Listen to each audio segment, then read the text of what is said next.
Welcome everybody to the Sit Down Network. I am your host, the woman with the voice, your girl, Purple Passion. It's your guy, Icon. We bring it all to the table. While bringing real back. Come sit down with us for a second. Okay. So, how would you describe your childhood? Interesting, if I may say. I'm not going to get on here like most people. I had a very good childhood.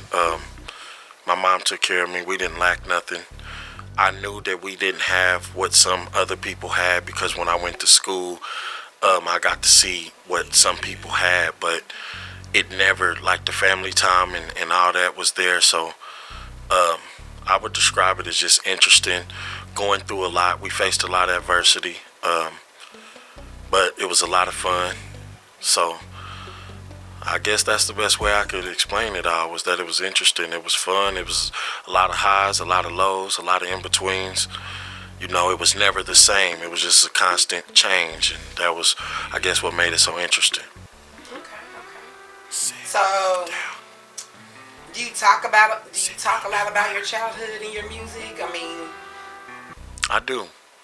I believe in putting my life in music. I know music changes a lot, and a lot of people, it's more about the entertaining side, but I'm more about real life situations, things I've been through, things I've seen other people go through, and I'm big on bringing that reality to my listeners. Okay, so you just put your all in your music.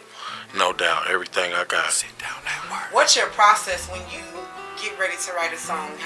What process do you have? Do you have like certain things that you like to do before you start writing, or what's your process? What gets you motivated? Well, it depends on where I'm processing that, but for the most part, I like to put on jewelry, and like even in this interview, I mean, most of the time I feel like my true self when I got my jewelry on. So one of my rituals of creating is I'll put my jewelry on sometime and just create. Or, I mean, I've created in grocery stores. I can create anywhere. I can create on the toilet. That's one of my biggest creations, actually. I create there a lot, and it's probably weird, and some people may laugh about it or whatever, but that's all facts and all truth. I've made 90% of my music right there. So, I mean, you heard first from me. I did it on the toilet. Could you? Thank you for keeping it real. Definitely keeping it real. No doubt. Maybe a little too much for us. Yeah, exactly. But you kept it real, so thank you for doing that. And I do see you all blinging over here. Yes, he's definitely blinging. Rings on both hands, at least 6 of them, and a bracelet and a necklace. He's definitely blinging, ladies. He's not even lying. So let me just get a little bit personal with you. Okay. So we all want to know. Sit down. How old were you? Sit down that word. When you had sex for the first time?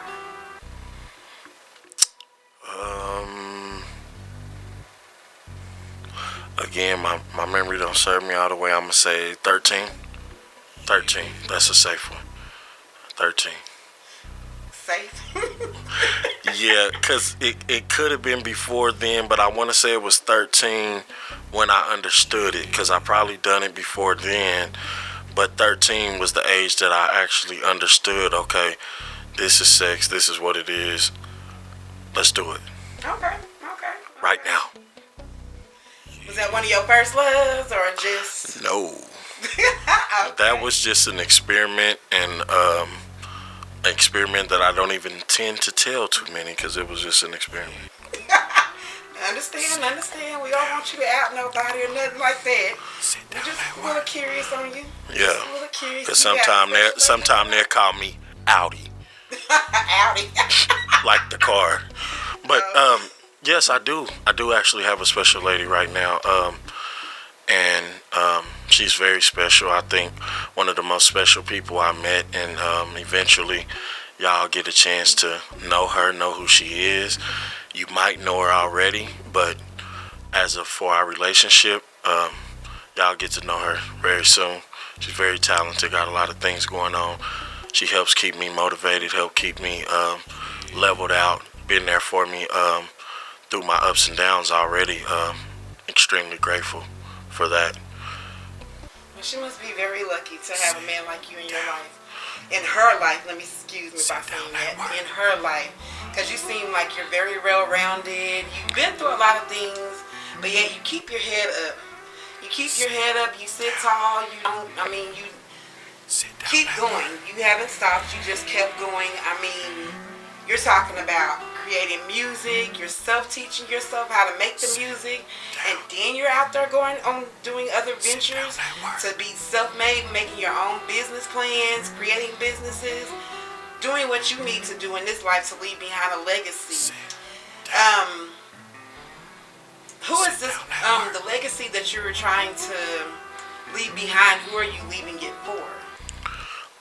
It would definitely have to be for my kids, the woman I'm with, and all the people that just get behind my movement since the beginning. Because I remember doing music was never easy for me. So the people that got behind me and supported me, I would like to show somebody else that when I first started music, it wasn't too many people that was motivating me and telling me, hey, you could actually do this.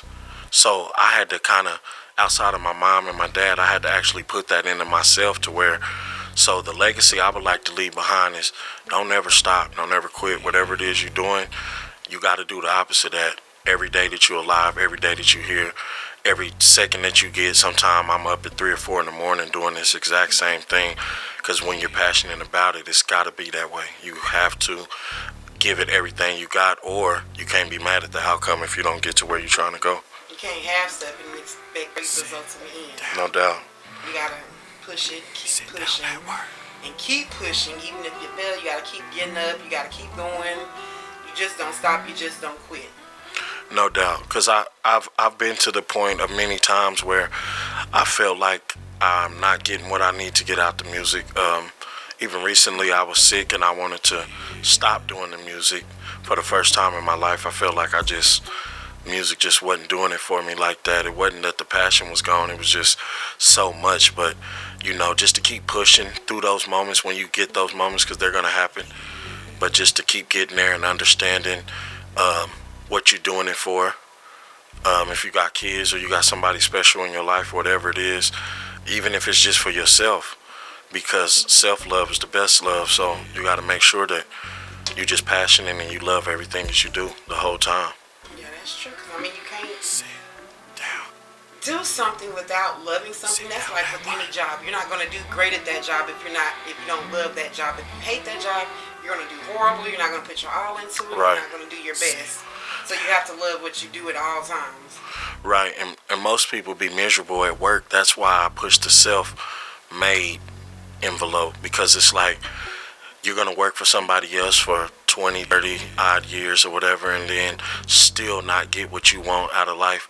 So once you push towards something that you're doing for yourself, that's you. Nobody can take that from you. Nobody can tell you when to do it, when not to do it, etc., etc. Okay. Sit down. Sit down at work. Let's see, because I had a question. I wanted to ask, what words of encouragement would you give to up and coming young artists? Keep grinding. Don't stop. Get as many resources as you can. Learn all you can. It's a lucrative business, so it changes a lot. So you have to know the business side of it as well. Educate yourself. Stay in the studio a lot, create a lot of music, love what you do, and the rest will fall in place. Okay. So, I know our time is winding down, but I do want to ask you just a couple more questions. So, if you had the chance to meet any artist from past to present, living or dead, who would you want to meet? It would definitely have to be Tupac. I'm just big on Pac. I think Pac has so much more to give, and he was so well-rounded as an artist that he's the blueprint and the standard to me of what a good artist is. in and off the microphone. When he was off the microphone, his services was just as well as his services was on the microphone. So it would definitely have to be that guy. So it sounds like Tupac's your favorite artist, if I'm not mistaken, correct? Because you talked about him not just now, but earlier in the show you had spoke something about Tupac, how he was an inspiration. Yeah, he would definitely be one of my favorite artists. I'm not gonna say my all-time favorite because I don't really have one other than myself.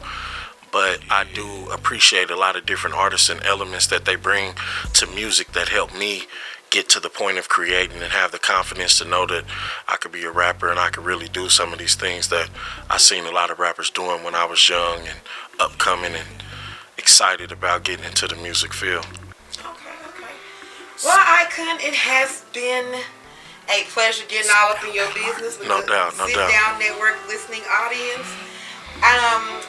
Well, ladies and gentlemen, this is the end of our show, and we're gonna wrap it up today. But just remember, the Sit Down Network is where we keep it real by bringing the real back, and we bring it all to the table. Tune in next week as we go into some deeper topics. It may be something that you might want to discuss, and we may hit that topic for you. So just tune in. Until then, y'all have a blessed and great night. Thank you. This is your girl Purple Passion signing off. I'm on the ground for real. I'm smoking on vacuum seal. She wanna know how I feel. I iced out my whole grill. This 40 got no chill. I did it with no deal. Yeah. I'm on the ground for real. Smoking on vacuum seal. She wanna know how I feel. Iced out my whole grill. This 40 got no chill. I did it with no deal. Yeah.